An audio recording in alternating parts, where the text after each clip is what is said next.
Thank you for watching. I want to preface this video by saying that I want you to be objective.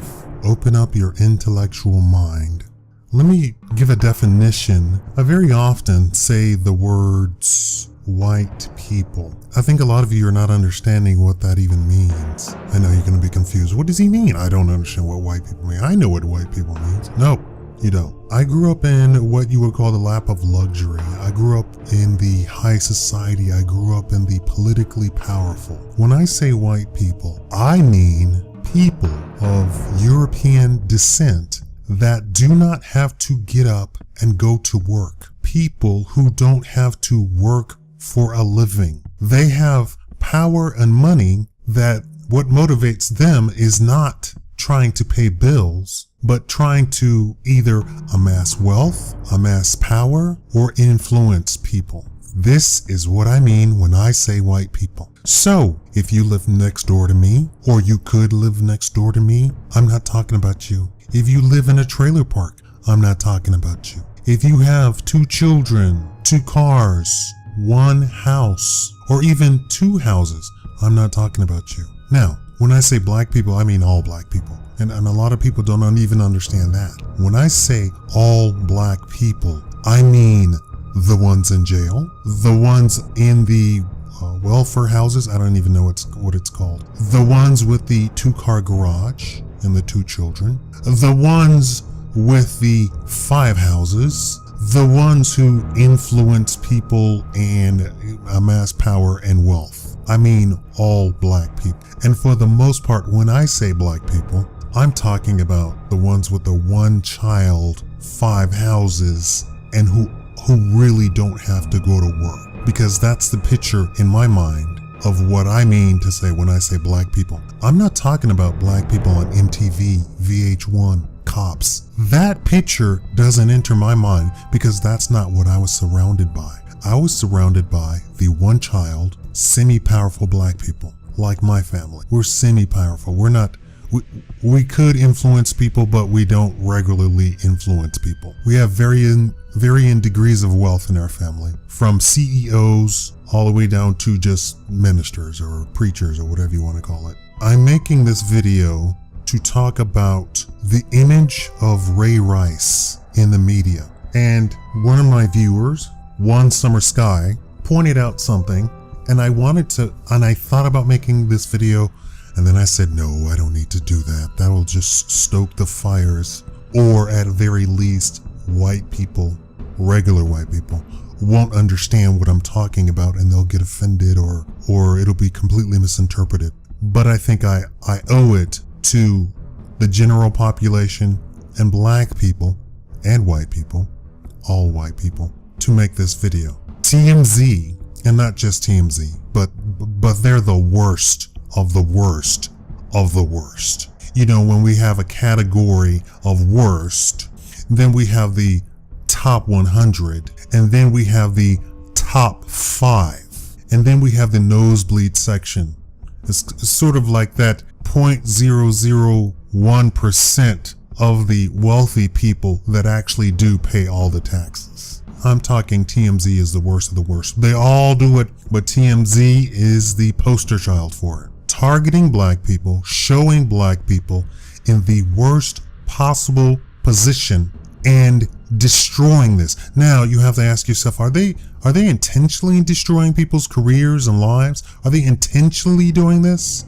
They had already punished Ray Rice in the NFL. They had already punished him. TMZ took it to the next level. And of course, you only see half the picture. It could have, that's not the beginning of an argument that we saw on the video clip. And it was a video clip. And this is what the society is, and this is what I'm getting to now. And this is what One Summer Sky said. We clicked on that video to watch the video. Some of the videos that I make videos about, I don't watch the video because I do not want to taint myself with that. I don't want to live a life where it's okay for me to see violence. On my Facebook, on my Twitter, I delete people who show violence, who show brutality. They might be the most well-meaning people. They might be the biggest patriots. They might be the biggest freedom fighters, but I don't want to see that garbage. I don't want to see that brutality. I don't want to taint myself with that. I delete them, and especially black people. I've deleted so many black people off of Facebook as friends and blocked them and muted them and anything I can because they show those stupid videos of, oh, watch this nigga beat up this other nigga. Totally owned him. Ha ha ha. I don't want to watch that. I don't want to see that. I grew up, I was raised that because of the history of black people, that black people never touch each other. How do you like that? I lived in I guess a fantasy world, if you want to call it. But for me, in my world, that was a reality that black people never lay their hands on other black people. It was understood that if any violence was going to be happening, it was going to be with some other race other than black people.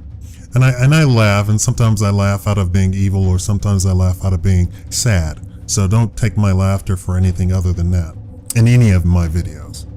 I was raised that black people don't touch each other. So imagine my shock and dismay when I got out from the mansion, when I got away from the estate, when I got away from my arranged marriages, when I came to America, when I came back to America and wasn't around my family or even my extended family and saw black people hurting each other. I was in shock. TMZ, I think, targets black people and destroys them, ruins them. Like the football player that claimed that he was homosexual. Somebody convinced that man that all of those years of practice, of training, of honing his skills as a football player, as a gladiator, meant nothing compared to him having sex with another man. And they put him on TV and set that idiot up in front of the camera, in front of national TV. This is, I'm gay. And now where is he? I'll tell you where he is. He was kicked off of the team that originally drafted him, didn't make the cut because obviously he was concentrating on something else other than football. Then the Cowboys picked him up. And you say, oh, well, good for him. The Cowboys picked him up. He's going to play in the NFL. No, the Cowboys have their own outside merchandising that is on par with the NFL merchandising.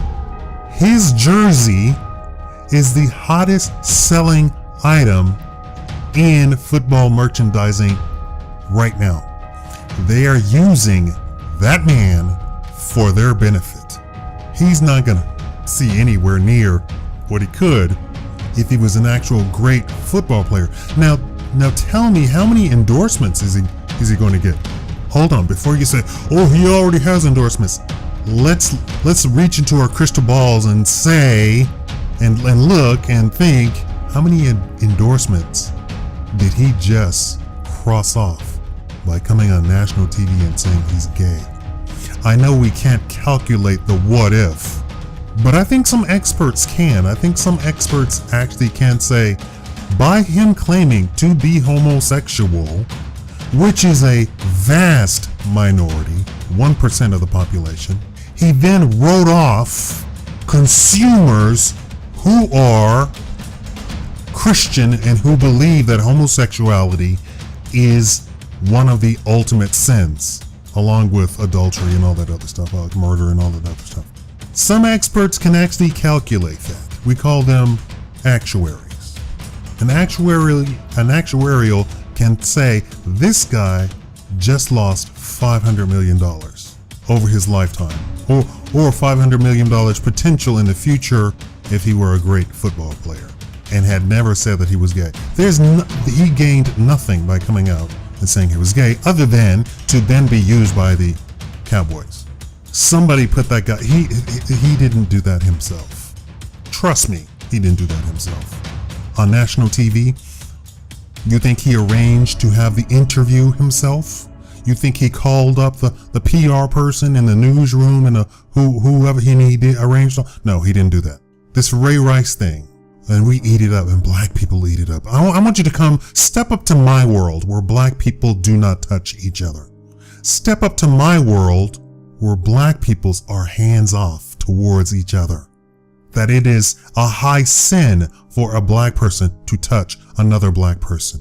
Because of our history, it should be a non-option that a black person should ever touch another black person. Oh, a black person can make you mad, and you discuss it. You talk about it. You say, hey, that makes me mad. Hey, that's offensive. Hey, that hurt. I think you owe me an apology. I think you need to leave. You know, whatever the mature response is for that. And I want you to step up to my world and stop sharing, joining in, clicking on the stupid video where the 300-pound teenager beats up the 60-pound teenager, black teenager. Stop sharing those videos. Step up to my world. Step up to my level. You don't need the Klan. You don't need the skinheads. You don't need the neo-Nazis. You're doing the job yourself. And you're clicking on TMZ and you're watching TMZ. That's what I would call a reprobate mind. Jerry Springer, Maury Povich, the Judge shows. That's a reprobate mind to watch that. You revel in somebody else's suffering, and you revel in black people's suffering. And they put it right there in vivid color, HD for you to see. We want to see this man be destroyed. And the wife of Ray Rice came out and said, what are you doing? That was one incident. It wasn't even that big of a deal to us. We kissed and made up and got married after that incident. You have now ruined my life, our family's life. That's the wife of Ray Rice. That the media has destroyed her, has destroyed her husband, has destroyed her family. I told you that from the very second that I saw the video. Now, that video I watched. I kept hearing about the story. So I said, okay, I have to see what happened, because there was controversy on both ways, saying, no, it wasn't his fault, and no, it was her fault, and no, it was his, And then when I watched it, I said, okay, that. And then when you think about it deeper, you say, oh, that is a domestic issue. We're not psychologists. We have absolutely no idea what went on. But of course, then she comes out and defends the family and says that was a one-time thing. That was a one-time instance. It escalated and it's been de-escalated. He's not a wife abuser or a woman abuser or whatever. That was a one-time thing. And she probably, if she were of the mind, to say, I caused it. It was my responsibility. I escalated it. We click on these videos and we, black people, perpetuate the hatred for black people. That video causes hatred for black people. The KKK, skinheads, neo-Nazis sit there and they say, See, look, I told you. And TMZ might think that they are the most liberal people ever, that they're might be the most open-minded people ever. But they give the public what they want. Is that what the public wants? Is that what you want? If those videos never existed for me in my world, in my house, on my computer, I would never miss them. They would never even be a thought. Oh, I want to see a black person beat up another black person. That never crosses my mind. And I hate that now on Facebook, they have these videos. If you scroll down the page, they automatically start playing. I hate that. I despise that. I don't want to see a video because it's in my timeline. And that's why I delete a lot of black people, because they put this filth out there. They put this hatred. That is hatred, black people. That's pure hatred. That's all that is. You're perpetuating hatred of your own race. I don't know if you know it. Maybe you're a bitter black person. Well, get the hell away from me. Don't friend me on Facebook. I don't want to see you. In my world, you don't exist. If you're bitter, get away from me. I'm trying to uplift black people, and here you are saying, this nigga stole on this nigga.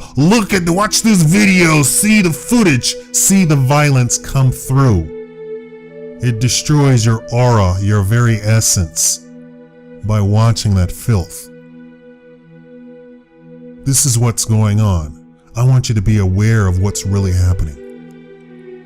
The KKK and Margaret Sanger, Planned Parenthood, have destroyed, killed, murdered black people, and spread hatred for black people. They even writing over to Hitler to hate black people. I don't think Hitler really concentrated on black people when he first began. Why? Because there was no black people in Germany. His hatred was for these Jews that were doing something economic. He was getting into the whole economics of Germany because Germany was in the pits of hell at the time. And his answers and economic responses helped Germany. Then he went, of course, he took it to another level, and then another level, and then another level, and that's who you end up with Hitler, mega Hitler, where he's gassing Jews and all that sort of stuff. I don't think he really cared about black people until Margaret Sanger, the founder of Planned Parenthood, started writing him and say, and these Negroes too, you need to kill them too. We, Americans, instructed Hitler to kill black people. We Americans, how about that one? Black people, you need to be aware of what's going on. Stop sharing these videos. Stop clicking on the videos. Stop clicking on it. Oh, this video got 50 million views. How many black people clicked on that video to be a part of that 50 million? You know, it's okay to actually have a brain and think for yourself and not be a part of the cool kids. Absolutely nothing is going to happen to you if you're not part of the cool kids. I am not part of the cool kids. I don't jump on the bandwagon. I don't jump off the cliff when everybody else does. Neither should you. Thank you for watching the Shakaama Live Show.